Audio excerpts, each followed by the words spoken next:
YS Jaganmohan Reddy అనేటువంటి వ్యక్తి madam 1951లో భారత పార్లమెంటరీ ప్రజాస్వామ్యం ప్రారంభమైన తర్వాత వరుసగా మూడు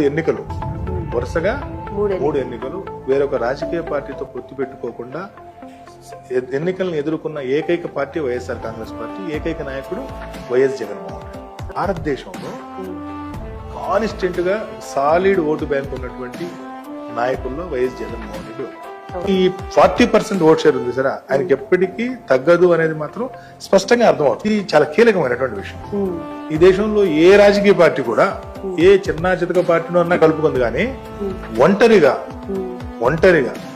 మూడు సాధారణ ఎన్నికలు వరుసగా కొత్తగా పుట్టినటువంటి పార్టీ ఇంకొక పార్టీతో పొత్తు లేకుండా ఏది లేదండి. మీరు యు టేక్ ఎనీ పార్టీ, కానీ ఒక్క వైఎస్ జగన్మోహన్ రెడ్డి గారు మాత్రమే దేశంలో వేరొక రాజకీయ పార్టీతో పొత్తు పెట్టుకోకుండా తాను నమ్మినటువంటిది, తాను ఏర్పాటు చేసుకున్నటువంటి ఎజెండాతోనే ముందుకెళ్తున్నాడు తప్పితే వేరొక ఎజెండా మోసే పరిస్థితిలో ఆయన లేడు. దీని కారణంగానే ఆయనకున్నటువంటి ఆ 40% ఓటు బ్యాంక్ అనేటువంటిది ఎప్పుడు కాన్స్టెంట్ గా ఉంటుంది.